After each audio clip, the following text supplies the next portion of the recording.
신앙은 체험입니다. 하나님에 대해서, 신앙세계의 아름다움에 대해서 아무리 잘 설명을 해주어도 본인이 그것을 경험할 때까지는 그것을 이해할 수가 없습니다. 믿음의 세계가 가지고 있는 독특한 면이라고 할 수가 있겠죠. 그래서 이제 오늘날 많은 사람들이 교회를 다닌 것처럼 보입니다만은 실상은 신앙의 주변을 겉돌고 맴도는 사람들이지 믿음 안으로 들어오지 못한 케이스를 많이 목격할 수가 있습니다. 통계 자료를 보니까 미국 내 크리스찬 인구가 전체 인구의 75%라고 합니다. 물론 개신교와 캐톨릭을 다 합한 것이고 maybe 몰몬이나 여호와의 증인까지도 합한 것이긴 하지만 대단히 높은 수치가 아닐 수가 없습니다. 그러나 이 사람들이 과연 전부 다 하나님을 경험하고 진정한 차원의 그리스도인이라고 말할 수가 있을까? 지난주 목자실에서 잠깐 소개해드린 것처럼 이들 중에는 1년에 3번 교회를 나오시는 분들, 이것을 CME 크리스천이라고 부릅니다. 크리스마스, Mother's Day and Easter. 1년에 3번 나오시는 분들도 있고 좀 더 심하신 분들은 CEO라고 부릅니다. 크리스마스 and Easter only. 1년에 2차례 교회를 다니시는 분들. 많은 분들이 교회를 다니는 것 같고 믿음 생활하는 것 같지만 실상 내용을 들여다보면은 그 모양만 크리스찬의 모양을 가진 것이지 실제로 신앙 안에, 믿음 안에 들어오지 못한 분들을 많이 볼 수가 있습니다. 왜 이런 현상이 일어나는 것일까요? 여러 가지 이유가 있을 것입니다. 종교적인 차원에서 또 형식적인 차원에서 교회를 다니기 때문일 수도 있고 혹은 너무 분주해서 세상 일이 너무 바쁘다 보니까 교회를 잘 다닐 수 없는 케이스도 있을 것입니다. 어떤 분들은 두려움 때문일 수도 있습니다. 믿음 안에 들어오게 되면 어떤 일이 벌어질지 모르는 그 두려움. 혹은 우리 한국교회의 케이스처럼 교회에 실망을 한다든가 교회 문제점들 때문에 신앙생활을 멈추는 분도 없잖아 많이 있습니다. 그러나 제가 지금 나열해드린 이런 이유보다 보다 더 중요한 이유가 있습니다. 그것은 진짜를 맛보지 못했기 때문에 그런 것입니다. 예수님이 정말 어떤 분이시며 그분 안에 무엇이 감추어져 있는지를 정말 알고 그 주님의 능력과 사랑을 맛보았다면 믿음 안으로 들어올 것인데 이와 같은 참된 믿음의 체험을 하지 못했기 때문에 겉돌고 그저 상습적으로 루틴하게 믿음의 삶을 살아가는 것입니다. 오늘 여러분과 저의 삶 가운데도 단순히 오랫동안 교회를 다니고 신앙적인 액티비티에 참여한다고 해서 내가 믿음 안으로 들어왔다고 생각하기보다는 정말 예수님을 깊이 만났던 경험이 우리에게 꼭 있어야지 되는 것입니다. 신앙이라고 하는 것은 단순한 논리나 이론이나 학술이 아니라 하나님을 직접 만나는 사건이기 때문에 우리가 아무리 오랫동안 신앙생활에 몸을 담고 살고 교회 생활 가운데 나왔다고 할지라도 이와 같이 하나님을 직접 체험했던 경험이 없다면 우리의 신앙은 구체화될 수가 없고 참된 차원의 열매를 맺을 수가 없습니다. 그래서 다윗은 시편 34편 8절에서 다음과 같이 권면했습니다. 너희는 여호와의 선하심을 맛보아 알지어다. Taste and see that the Lord is good. 여호와가 선하시다는 사실, 여호와가 능력자라는 사실을 너희들이 맛보고 알게 돼야 된다. 시편 34편을 기록하게 된 배경이 있죠. 이 다윗이 사울에게 쫓겨다니다가 갈 곳이 없어서 적군인 블레셋 땅으로 갔습니다. 그때에 자기를 위장하고 갔지만 블레셋 왕을 비롯해서 그 신하들이 다윗을 알아봤어요. 그때 사면 초가에 처하게 된 이 다윗이 할 수 없이 침을 흘리면서 미친 척을 했습니다. 그때 하나님의 기가 막힌 은혜로 그 위기를 건짐받고 나서 그가 고백했던 유명한 시가 시편 34편이 됐습니다. 그때 다윗은 알았어요. 하나님은 그냥 하나님이 아니라 선하신 하나님, 위기 가운데 처했을 때 나를 건져내시는 하나님. 그러므로 taste and see that the Lord is good. 여호와 하나님이 얼마나 선하고 좋은 분인가를 너희들이 맛보아 알라고 권면한 것입니다. 오늘과 저의 삶에도 이와 같이 하나님의 선하심과 하나님의 지극히 높으심과 그분의 우리를 향하신 사랑과 능력을 맛보아 알기 시작할 때 여러분은 참된 믿음의 세계로 들어올 수가 있고 여러분의 삶을 통해 남기게 될 열매가 극대화되어지는 것입니다. 우리가 어떻게 할 때에 종교적 차원을 넘어서서 참된 깊은 믿음의 세계로 들어갈 수가 있을까요? 오늘 같이 봉독한 본문에 보시면 예수님 앞에까지 달려왔음에도 불구하고 정작 믿음 안으로 들어오지 못했던 유대인들에 대한 스토리가 오늘 본문에 기록된 내용입니다. 우리가 요한복음 6장을 계속 묵상하는 중에 오병이어에 대한 말씀을 여러 차례 드렸습니다마는 오늘 본문이야말로 오병이어 사건의 본론 부분이라고 부를 수가 있습니다. 오병이어는 단순히 베스다 들판에서 굶주린 무리들에게 떡을 먹인 사건이 아닙니다. 이것을 통해서 참 생명의 떡이 무엇인가를 보여주기를 원했던 사건.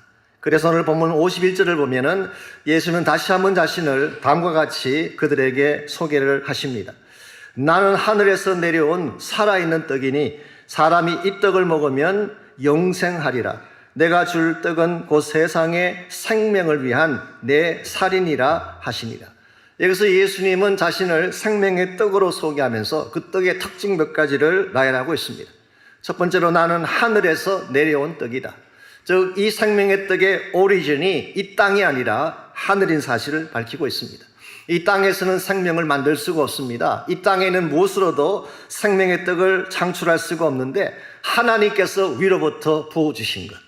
두 번째로 예수님은 자신을 살아있는 떡이다. Living bread. 예수님은 살아있는 생수다. Living water라는 표현도 하셨지만 오늘 본문에서는 살아있는 떡이라고 표현을 합니다. 이것은 이 떡을 먹게 되면 사람들의 생명을 살게 하기 때문에, 그래서 이 떡은 단순한 떡이 아니라 사람들을 살게 하고 생기를 주는 떡. 그러고 나서 말씀하시기를 이것이 내 살이니라. This bread is my flesh. 내가 지금 설명하는 이 떡이 바로 나의 살이다. 그렇게 말씀하십니다. 이것은 사실 조금 납득하기가 쉽지 아니한 어려운 말씀입니다. 실제로 이 말을 들었던 유대인들이 이것을 처음에는 이해하지 못했어요. 예수님께서 내 살이라고 말씀하신 것은 바로 주님의 십자가를 은유적으로 표현한 것입니다. 즉 예수님께서는 자기 몸을 찢어주심으로 온 인류를 구원하고 생명을 주시는 떡이다. 이 사실을 말씀한 것이죠. 그러나 52절 말씀 보면 유대인들은 이것을 이해하지 못했습니다. 오히려 자기들끼리 알교하고 반문하면서 이 사실을 억셉트하지를 못했죠. 그때 53절을 보시면은 예수님께서 조금 더 깊은 말씀을 그들에게 하십니다. 예수께서 이르시되 내가 진실로 진실로 너에게 이르노니 인자의 살을 먹지 아니하고 인자의 피를 마시지 아니하면 너희 속에 생명이 없느니라. 여기서 먹는다, 마신다, eating and drinking이라는 표현이 나옵니다. 뿐만 아니라 여기서 나의 살, 나의 피라는 표현이 나오기 때문에 많은 성경학자들이 이것을 주의 만찬, 성만찬 예식에 대한 말씀이 아닌가 그렇게 해석을 합니다. 특별히 로만 캐톨릭 교회에서는 이 본문을 굉장히 중요하게 여깁니다. 이 본문에 근거해서 그들의 성만찬 예식의 신학을 정립했기 때문에. 그러나 제가 결론적으로 먼저 말씀을 드리자면 이것은 주의 만찬에 관한 본문이 결코 아닙니다. 몇 가지 이유 때문입니다. 첫 번째 이유가 뭐냐고 하면 주의 만찬 혹은 성만찬 예식이라고 하는 것은 예수님께서 예루살렘에서 잡히시기 전날 밤에 다락방에서 제정하신 예식입니다. 그래서 고린도전서 11장에도 보게 되면 사도 바울이 이렇게 말했어요.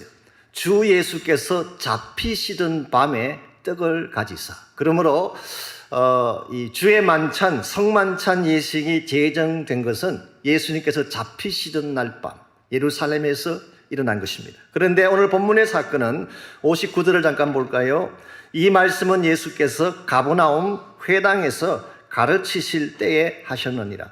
오늘 이 본문의 케이스는 예루살렘이 아니라 갈릴리 지역 가버나움 회당에서 한 것입니다. 그러면서 장소가 틀려요. 두 번째로 주의 만찬은 12명의 제자들과 나눈 것입니다. 근데 오늘 본문의 경우는 특정 다수의 많은 유대인들을 상대로 말씀하고 있습니다. 세 번째로 오늘 본문에서 나의 살이라고 했는데요. flesh. 실제로 성만찬 예식에서는 살이라는 단어를 안 썼습니다. 나의 몸이라고 했어요. my body. 그래서 이 flesh와 body는 다른 것입니다. 헬라 말도 사락스와 소마라고 두 개의 다른 표현을 쓰고 있습니다. 성만찬 예식에서는 이것이 너희들을 위해 부서지는 나의 몸이다 그렇게 말씀하셨지 살이라고 말씀하시진 않았어요. 그러나 제가 지금 설명드린 몇 가지 이유보다도 보다 더 결정적인 이유가 있습니다. 그것은 이것을 먹고 마시면 영생을 얻는다고 말씀하고 있기 때문에 이것은 성만찬 예식의 케이스가 될 수가 없습니다. 여러분 생각에 성찬식에 참여해서 떡을 먹고 포도주를 마시면 영생 얻게 되나요? 그렇게 되면 구원받게 되나요? 아닙니다. 물론 캐톨릭 교회에서는 지금도 sacramental salvation, 예식을 통한 구원을 가르치기도 하고 강조하기도 하지만 우리가 믿는 바 신약 성경 자체가 소개하는 것은 결코 예식에 참여함으로써 구원받는 것을 가르치지는 않습니다. 이런 면에서 오늘 본문은 주의 만찬에 대한 케이스라기보다 maybe 이것을 근거로 해서 나중에 주의 만찬에 대한 것이 정립될 수는 있겠지만 아직 이 본문 자체는 주의 만찬에 관한 말씀은 아닙니다. 그렇다면 여기서 먹는다, 마신다고 하는 이 표현이 무엇을 의미하는 것일까요? 여러분과 제가 유대인들의 관용 표현을 아시면 쉽게 알 수 있습니다. 이것은 관계성이 정립되는 것을 말하는 것입니다. 먹는다, 마신다고 하는 것은 누구와 관계를 맺고 교제를 한다고 할 때 그 표현을 썼어요. 요한계시록 3장 20절에 보면은 볼지라 내가 문 밖에 서서 두드리노니 누구든지 내 음성을 듣고 문을 열면 내가 그에게로 들어가 그로 더불어 먹고 마시리라. 이게 예수님께서 우리 안에 들어오셔서 우리와 관계를 맺고 교제하신다는 것을 표현하신 것입니다. 그러므로 오늘 이 말씀은 우리가 예수님의 십자가 고난을 믿음으로 억셉트하고 이제부터 주님과의 관계성 속에 들어가는 사건. 오늘 예수님은 주님과의 관계성 속으로 우리를 초청하고 계시는 것입니다. 그래서 get into the relationship with Christ. 그리스도와의 관계성 속으로 들어가는 것. 여러분과 제가 예수님과 직접적인 관계를 맺고 그분과의 관계성 속으로 들어가지 아니하면 결코 생명을 경험할 수가 없습니다. 여러분과 제가 경험해야 될 주님과의 관계성은 직접적입니다. 다이렉트합니다. 두 번째는 퍼스널합니다. 개인적이면서 인격적이라야 돼요. 그리고 세 번째로 바이탈합니다. living relationship. 내가 직접적으로 예수님을 만나고 그리고 개인적으로 그분을 나의 구원자로 영접했을 때에 그분과 나와 사이에 만들어지게 될 living relationship. 이것을 오늘 성경에서는 먹고 마신다고 표현한 것입니다. 이와 같이 예수님의 피와 십자가를 믿고 그분을 나의 구원자로 영접함으로 그분과의 관계성 속에 들어가게 되면 그때 생명을 얻게 되고 오늘 본문이 우리에게 소개하는 모든 축복을 소유하게 되는 것입니다. 이런 의미에서 여러분과 제가 이 관계성 속으로 들어가는 것은 굉장히 중요한 것입니다. 여러분이 지금까지 얼마 동안을 교회 다니셨든지 기간이 중요한 것이 아니라 정말 나의 신앙 여정 가운데에 주님을 만나서 그 관계성 속에 들어간 경험이 나에게 있는가? 이게 만일 없다면 우리는 다시 한번 나의 신앙을 점검할 필요가 있습니다. 그리고 주님과의 관계를 다시 새롭게 하고 그분 안으로 들어가서 그분이 여러분과 저를 위해 준비해 놓으신 생명의 축복을 맛보며 살아가야지. 이게 진정한 크리스찬이 되고 하나님이 기뻐하는 삶이 되는 것입니다. 그러므로 오늘 이 시간 물어야 될 질문은 우리가 어떻게 하면 주님과의 관계성 속으로 들어가서 주님이 여러분과 저를 위해 약속하신 이 모든 생명의 축복들을 맛보며 살 수가 있을까? 오늘 본문에 보시면은 예수님과 유대인과의 대화를 통하여서 주님과의 관계성으로 들어가는데 꼭 필요한 세 가지 원리를 오늘 본문이 소개하고 있습니다. 제일 첫 번째가 직선적 믿음이 필요합니다. 이 직선적 믿음이라고 하는 것은 straightforward, 굽지 아니한, 왜곡되지 아니한, 꼬이지 아니한, 혹은 전혀 막힘이 없는, 영어로 unhindered faith, 무엇으로도 막힘이 없는 투명한, 정직한 이런 차원의 믿음을 말하는 것입니다. 우리가 정말 예수님 만나려면 우리 마음속에 찌꺼기가 없어야 돼요. 가리는 것이 없어야 돼요. 투명하고 정직하고 straightforward하게 주님께로 나갈 때 주님을 만날 수 있고 체험할 수가 있는 것입니다. 오늘 본문을 자세히 보시게 되면 유대인들의 반응 가운데에 그들 마음속에 무엇인가 주님을 향해 나가는 것을 가로막는 요소들이 있었던 것 같습니다. 우리 42절부터 보시면요, 첫 번째 가로막는 것이 선입관이었어요. 42절, 이르되 이는 요셉의 아들 예수가 아니냐? 그 부모를 우리가 아는데 자기가 지금 어찌하여 하늘에서 내려왔다 하느냐? 즉 예수님께서 하늘에서 내려온 떡이다 이렇게 말씀을 했더니 유대인들이 보인 반응이 우리가 다 아는데 요셉의 아들인 걸 다 아는데, 더구나 그 부모를 우리가 다 아는데 이게 무슨 말도 안 되는 소리냐, 이런 이야기입니다. 요셉이라고 하는 인물이 어떤 인물이었나요? 나사렛에 살고 있던 소박한 목수였습니다. 소위 말하는 고위층도 아니고 엘리트 그룹도 아니에요. 아주 소박한 소시민이었어요. 뿐만 아니라 부모를 안다, 이 표현 속에는 사실은 예수님에 대한 모욕의 말씀이 내포되어져 있습니다. 이 나사렛 동네에 살던, 예수님 자라신 그 동네에 살았던 유대인들은 마리아를 볼 때 좋은 눈으로 보지 않았어요. 그러니까 이 아들을 낳았는데 요셉의 아버지가 아니었기 때문에, 소위 말하는 사생아를 데려온 여자로 생각했기 때문에 사실 이 표현은 좋은 표현이 아닙니다. 그래서 예수님이 자기 고향만 내려가면 항상 이런 시각으로 보는, 이게 소위 말하는 선입관인 것입니다. 사람을 볼 때 있는 그대로 보지 아니하고 가문을 보고 집안을 보고 출생을 보고서 사람 됨됨이를 판단하는 것, 이것은 대단히 위험한 생각이고 잘못된 것입니다. 더구나 지금 예수님께서는 영적인 말씀하고 계시는데 육신적인 시각만 가지고 바라보니 어떻게 주님의 말씀을 이해할 수가 있겠어요? 우리가 하나님을 만나려면 이와 같이 내 마음속에 이미 설립되어져 있는, 정립되어져 있는 선입관이나 먼저 만들어져 있는 생각의 틀을 깨뜨려야 돼요. 그래야지 우리가 맑은 마음으로 하나님께 나갈 수 있는 것입니다. 두 번째는 43절에 보면은 이들은 선입관만 가진 것이 아니라 수근거렸어요. 뒤에서 계속 수근수근 말을 한 것입니다. 이 murmuring, grumble, 앞에 내놓고 말하는 것이 아니라 뒤에서 계속 수근거리면서 불평하는 것. 여러분, 신앙생활에서 수근거리면 믿음에 전혀 도움이 되지 않습니다. 여러분께서 혹시 어떤 문제가 생겼을 때 뒤에서 수근거리잖아요. 이건 여러분의 영성에 아무런 도움이 되지 않습니다. 이 수근거리는 이 일은 유대인들에게 있어서 굉장히 오랜 역사를 가지고 있습니다. 언제부터 이것이 시작됐는지 아십니까? 출애굽한 순간부터 하나님께서 기적적인 방법으로 그들을 애굽에서 끄집어내 주셨더니 약 38년 반 동안을 광야를 다니면서 계속 수근거렸어요. 하나님을 원망하고 불평했어요. 이와 같이 이스라엘 백성이 수근거렸을 때 그것이 그들 삶에 도움이 됐나요? 아무 도움이 안 됐어요. 약 40년 동안 제자리 걸음 계속 뺑뺑 돌다가 약속의 땅에 들어가 보지도 못한 채 광야에서 다 죽고 말았어요. 그러므로 여러분들, 문제가 있으면 차라리 직접 말씀하시는 게 나아요. 대면하는 것이 훨씬 더 정직한 것입니다. 수근거리는 것은 합당하지가 않습니다. 이와 같이 선입관을 가지고 수근거리더니 드디어 52절에 와서는 논쟁이 시작됩니다. 유대인들이 서로 다투었다, 그렇게 번역을 했는데 영어 번역에서는 they began to argue with each other. 그들이 서로 argue하기 시작했다, 논쟁하기 시작했다, 그런 뜻입니다. 여러분, 믿음은 논쟁에서 오는 것이 아닙니다. 신학적 논쟁이나 신학적 디베이트가 우리 믿음을 형성하는 것이 아닙니다. 참된 믿음은 열린 마음으로, 정직한 마음으로 그분을 accept할 때에 우리에게 주어지는 것입니다. 여러분, 참된 신앙은 이해하는 것이 아니라 받아들이는 것입니다. 이게 신앙의 굉장히 중요한 측면이에요. 무슨 말씀을 하시든지 있는 그대로 accept할 때에 나의 소유가 되고 나의 체험이 되는 것.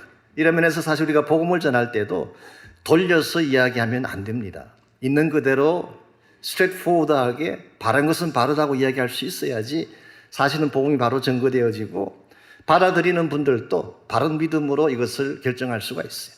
우리 현대교회가 가진 문제점 중에 하나가 너무 기독교 신앙을 예쁘게 포장하려고 하는, 세상 논리와 맞추려고 애를 쓰는 이런 흔적들이 오늘 교회 안에 참 많은 것 같습니다. 그래서 직설적인 이야기를 피하려고 해요. 죄라고 하는 단어를 가능한 한 쓰지 않으려고 합니다.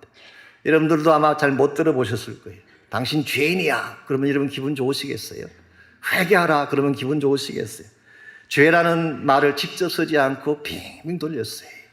동성애가 죄냐 그러면 아니다, 성적 취향의 차이다.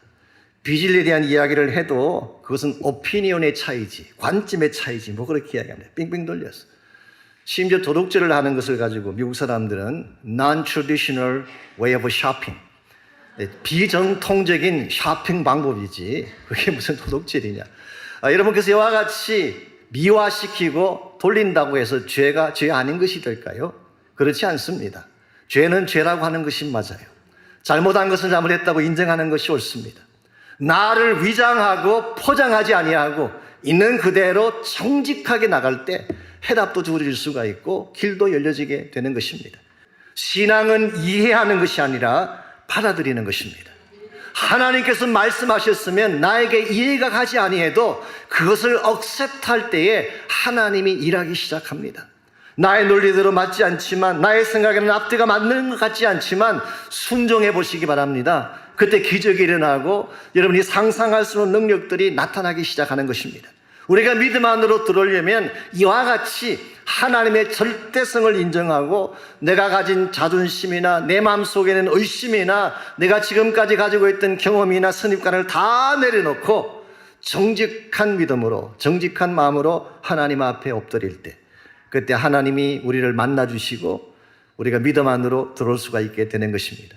두 번째로 우리가 믿음 안으로 들어오고 주님과의 관계성 안으로 들어오려면 축복의 본질이 무엇인가를 알아야 됩니다. 즉 예수님께 나오게 되면 그분 안에 어떤 축복들이 이렇게 내재되어 있는가, 준비되어 있는가, 이것을 잘 알아야만 주님을 향해 나올 수가 있습니다.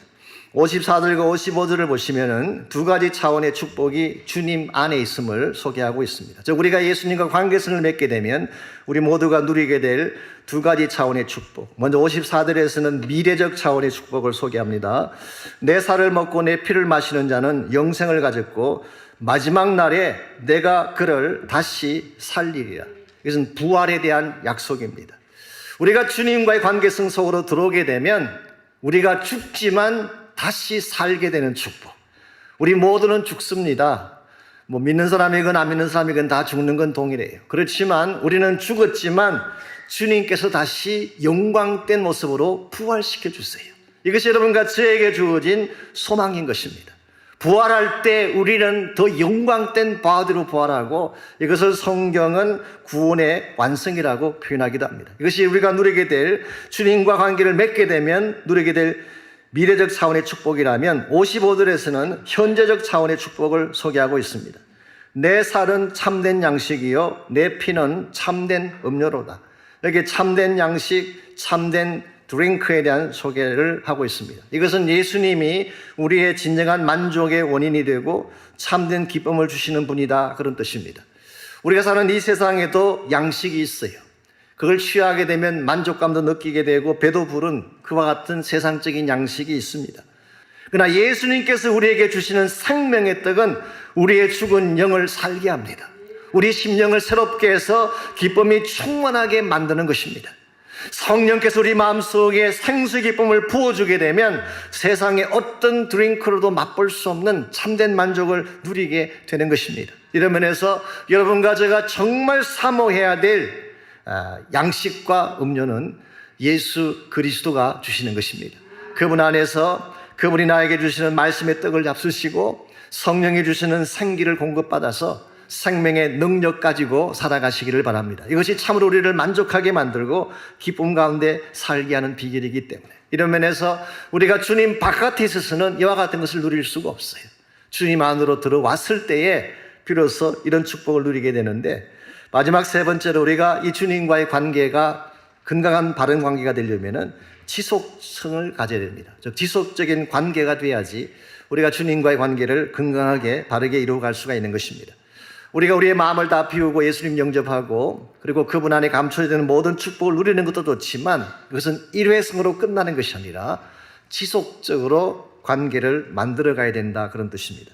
56절을 보시게 되면 내 살을 먹고 내 피를 마시는 자는 내 안에 거하고 나도 그의 안에 거하나니, 이게 거한다는 표현이 나옵니다. 물론 remain 그렇게 번역한 성경도 있지만 우리 NASB 같은 경우는 abide라고 번역했어요. abides in me, I in him. 예수님의 피와 살을 먹고 마시는 자, 즉 주님과 관계성을 맺고 사는 자는 우리 자신이 주님 안에 거하게 되고 주님이 우리 안에 거하게 되는, 여기서 거한다는 이 표현이 헬라 원어를 보게 되면 현재형으로 되어 있습니다. present tense. 이 헬라 말에서 present tense가 강조하는 것은 지속적이며 반복적인 행위를 강조하는 것입니다. 그러므로 크리스찬 삶은 한 번으로 끝나는 것이 아닙니다. 오늘날 어떤 분들은 한 번 구원받았으니 됐다 그렇게 주장하는 분이 계시지만, 물론 한 번 구원받은 것은 영원한 구원인 건 맞지만, 그러나 여러분이 한 번 구원받았으니까 됐다고 생각하고 그 다음 하나님과의 관계성이 지속되지 않을 경우, 이것은 굉장히 위험한 방향으로 나갈 수가 있습니다. 여러분, 우리가 받은 구원은 라이센스가 아닙니다.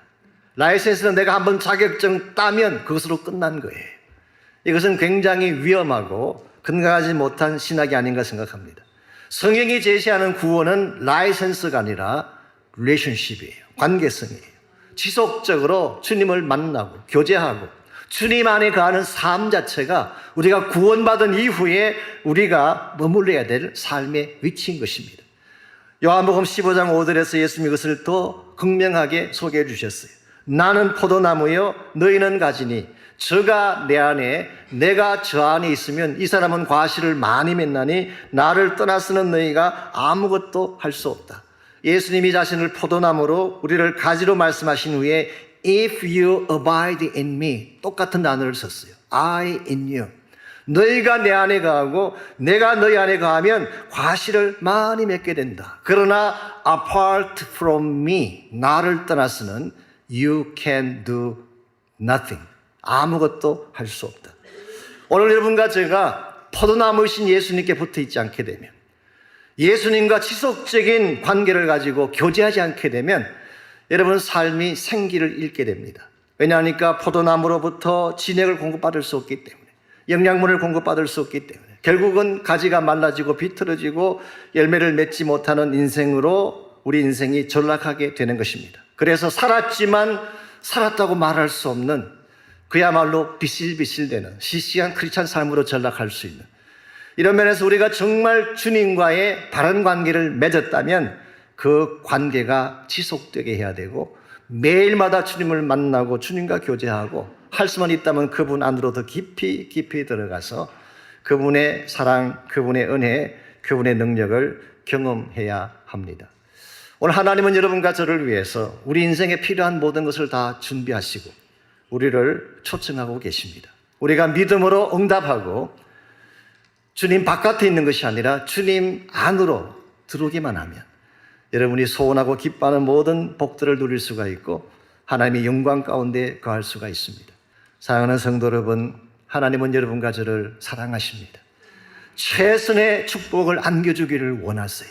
오늘 이 시간에 저는 여러분 한 분 한 분이 여러분의 마음의 근심과 의심과 선입관들을 다 내려놓고 여러분을 초청하며 여러분에게 가장 풍성한 생명의 떡을 예배하시고 생명의 식탁을 준비하시기 여러분을 초청하시는 그 주님 앞에 믿음으로 나가는 시간이 있기를 바랍니다.